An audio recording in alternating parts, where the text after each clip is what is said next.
আলহামদুলিল্লাহ, আমরা আমাদের মরিচ খেতে আজকে সারাদিন কাজে ব্যস্ত ছিলাম। যেহেতু বর্ষাকাল, বর্ষাকালে আমরা মরিচ লাগিয়েছি, যার কারণে আমাদের জমিতে খুব দ্রুত গতিতে নিড়ানি এবং বাধাইয়ের কাজ চলতেছে।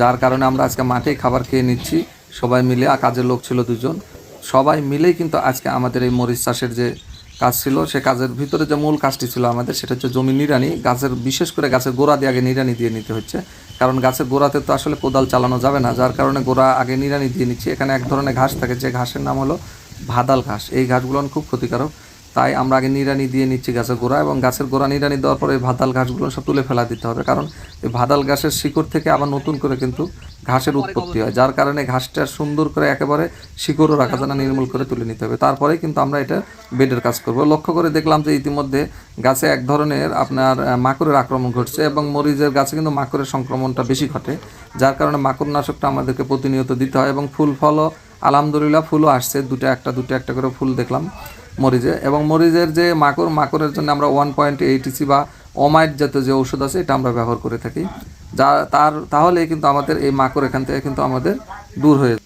তো আমাদের মরিচের গাছে যে আমরা ওষুধটা দেবো আজকে, যেহেতু আমাদের মূল কাজটা হলো বাধাই করা, কারণ আবহাওয়া খুব খারাপ, মেঘলা আকাশ, দ্রুত গতিতে বৃষ্টি হয়ে গেলে কিন্তু আমরা আর এটা বাধাই করতে পারবো না। এবং আপনারা জানেন, যারা কৃষি কাজ করেন, মরিচের জমিতে যদি স্যাঁতসেঁতে বা রসালো ভাব থাকে, তাহলে কিন্তু গাছগুলো আপনার লাল হয়ে মারা যাবে। যার কারণে কিন্তু আপনার বর্ষার যেহেতু কাল, এবং বৃষ্টি যাতে আমাদের এই জমিতে না জমে থাকে, এর জন্য আমরা কোদাল দিয়ে কিন্তু ইতিমধ্যে আমরা যে কাজ করতেছি, সেটা হচ্ছে যে পূর্বেও একবার আমাদের হালকা করে আমাদের বেড বাঁধাই ছিল, এখন কিন্তু আরও বেশি করে আবার মাটি তুলে দিচ্ছি, কারণ একবারে কিন্তু বেড বাঁধাই করা যায় না মরিচের ক্ষেত্রে। সেটা আমাদের পরপর 3বারে কিন্তু আমরা মরিচের জমিতে বেডটা বাঁধাই করে দিই। প্রথম লাগানোর সময় একবার, দ্বিতীয়বার একবার, এবং যখন মরিচে যখন ফুল ফল চলে আসে, গাছটি যখন আপনার মোটামুটি একটা সাইজ হয়ে যায়, ঠিক 1 থেকে 1.5 মাস পর রোপণ করা, তারপর আরেকবার আমরা বেঁধে দিই।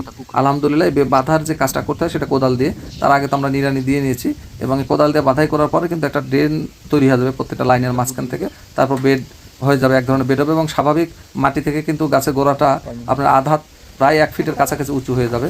আর এর জন্য কিন্তু আমরা কোদাল চালাই ভিতরে, এবং কোদাল দিয়ে কিন্তু 2 সাইডে কিন্তু আগে কোপ দিয়ে নিতে হয়, কারণ যে ঘাসটা আছে, ঘাস সহ দিলে তো আবার এই ঘাসগুলো নতুন করে হয়ে যাবে, যার কারণে আগে প্রত্যেকটা সারির মাঝখান দিয়ে আমরা আগে কোদাল দিয়ে আগে কোবে আনিচ্ছি। কোবে আনার পর মাটিটা ঝুরঝুর হয়ে গেলে এই মাটিটা 2 সাইডে তুলে দেবো আলহামদুলিল্লাহ। পাশাপাশি আমাদের গাছে লক্ষ্য করে দেখলাম বেশ কিছু মরিচ আসছে, একেবারে খুব সুন্দর, এবং এই জাতের মরিচগুলো খুবই ভালো। এবং আমাদের এই কাজ করতে করতে কিন্তু আমাদের সকালের খাবারের সময় হয়ে গেছে, যার কারণে আমরা এই ফাঁকে কিন্তু আমরা খাবারের কাজটা সেরে নিচ্ছি, কারণ পেটে খালে পিঠে সয়, কারণ পেটে তো খাবার লাগবে, খাবার দিয়ে না হলে তো কোদাল চালানো কাজ, এখানে অনেক শক্তি এবং শ্রম সময় লাগে, যার কারণে কিন্তু আমাদের খাবারটা খুবই গুরুত্বপূর্ণ। এবং আজকে আবহাওয়াটা খুব ঢিল এবং ঠান্ডা আছে, এবং বাতাস বইছে, আপনারা লক্ষ্য করে দেখেন প্রচুর বাতাস হচ্ছে।